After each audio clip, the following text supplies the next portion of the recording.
Entschuldigung, ich habe eine Frage. Guten Morgen ulit sa inyong lahat und willkommen auf meinem Kanal. Ngayong araw pala ay iikutin at titingnan natin kung ano-anong meron na tinitinda ng mga shops dito sa loob ng barko. Kaya samahan niyo ako para malaman natin. May Wrangler sila. Magkano ang Wrangler?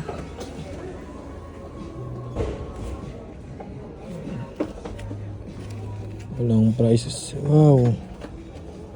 Duo Taylor. Was ist das? 600? 600 Wrangler. Ito may belt. May belt sila. So labas tayo guys. Hanap tayo ng ibang maano natin dito. Mga damit. May aso oh. Hello doggy. Pampabuenas. Buenasin tayo. 30% off. Gen Fall. What? 350? 350. Ano ba to? Euro? Hindi ko alam kung ano price nito. 350. Nakita at napakinggan niyo agad na ako'y biglang nagtaka sa presyo. 350. Grabe naman kasi kung 350 euro ang isang shorts na merong 30% discount. What's this? Kasi kung 350 euro at kukumputin natin sa peso ay aabot na siya ng 20,000. Aba, kung ganyan ang presyohan, mas mabuting itulog ko na lang yan o kaya umakyat sa taas ng barko at magmuni-muni. Grabe naman kasi yung presyo na yon, nananampal. Parang hinampas naman ulit tayo ng kahirapan.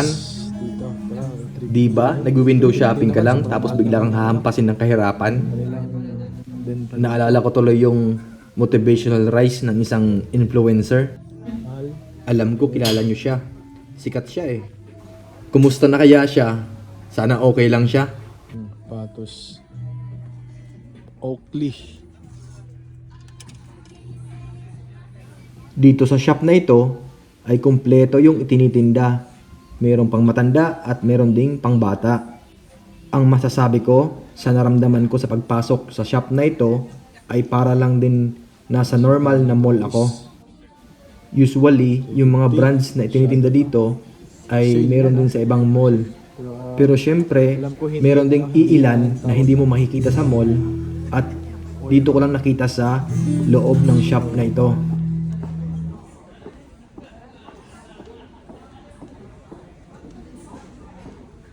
Ito, Spar. Meron din silang light jacket. Yung parang sa Uniqlo na light jacket, ganun na ganun din yung texture. Ito yun, yeah, okay. Hindi masyadong makapal na jacket. So, dito. Hindi talaga mawawala yung mga itinitindang jacket dito sa Europe. Mga jacket. Ito guys, Jacket. isa sa mga jacket na gustong gusto ko. At gusto ko talaga siyang bilhin as souvenir. Kaso hindi ko siya nabili. Sayang nga eh. Ang ganda pa naman ng quality niya.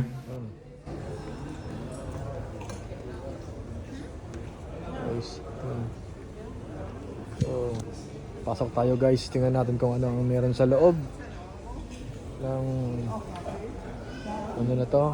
May mga luggage. May mga gamit. Meron din Norway. Okay.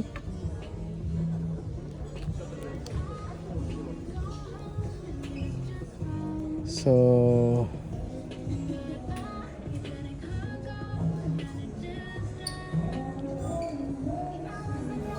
Dito nga ay sinubukan ko ng itanong kung ano talaga yung presyo nang magkaliwanagan na. Entschuldigung, ich habe eine Frage. Und the price is Euro? Das ist, nein, das ist norwegisch Krone. Now? Das ist in Euro. In Euro, ja? Okay. Das ist 12 Euro und 53. Okay, ja, it's good. Ich habe gedacht Euro. Ja. Sehr teuer. Aber ist gut, ja. Dankeschön. Yeah. So yun guys, mura lang para to. Nasa nasa 12 euro lang pala to.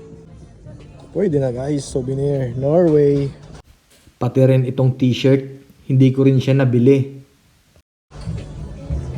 Pwede.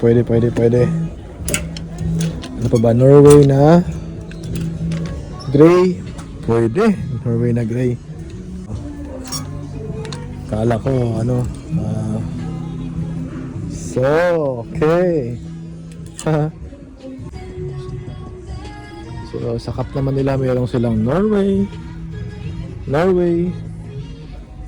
So, jacket. Okay. 500. Bili tayo guys ng souvenir dito sa Explorer. So, bag. Ganda ng quality guys ng bag dito. Ganda ng quality. Mga Tagalan talaga, alam mo. Yung quality niya, yung parang base camp na duffel bag ng North Face. Batman. Batman. So, Lego. So, okay. Galing na ako dito kanina. So, okay guys, maganda. Balik tayo mamaya. So, dito naman, diretso lang. Yan. So, okay, mga relo. Gusto mong bumili ng relo. Hanggang dito lang muna guys yung pag-iikot natin sa mga shops. Ganda talaga ng Psycho. Itong gusto ko green. Ganda. Pero, bago matapos ang video, gusto ko munang iikot kayo sa dining area. Kung makikita nyo, ay andito pala tayo ngayon sa dining area. Dito. Gusto ko kasi makita at syempre, ipakita na rin sa inyo kung ano ang itsura ng dining area dito sa barko. Kaya tayo guys sa taas para makita. Dalawa pala dito ang dining area. Isa sa unahan ng barko at isa rin sa likod ng barko. At ito nga yung dining area sa likod ng barko. Ito yung likod. Makikita nyo na yung likod. Wow! Napakaganda guys, pagmasdan. Ang ganda sana nito. Kaso, hindi ko nalagay sa cinematic or landscape yung aking pagkuha ng video. Wala talaga akong plano na ilagay kasi sa YouTube ang video na ito. Ang plano ko lang kasi ay kumuha ng mga memories at mga pwedeng i-post sa Facebook. Pero huwag kayong mag-alala kasi susubukan ko rin gumawa ng reels sa Facebook. Kaya sana abangan nyo.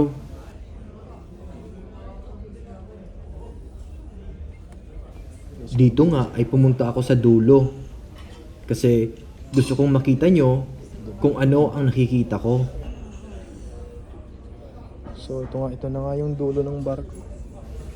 Hanggang dito lang muna yung video ko kasi magdi-dinner pa kami. Sana ay nag-enjoy kayo sa panonood at sana wag na wag kayong magsawa manood. Ang susunod pala na video na i-upload ko ay yung dinner experience namin dito sa barko. Kaya abangan nyo po. Balikan natin yung isa. So, paano guys? Huwag nyo kalimutan i-like ang video at mag-subscribe na rin. Yung mga Maraming salamat ulit sa panonood. ito naman. Paalam!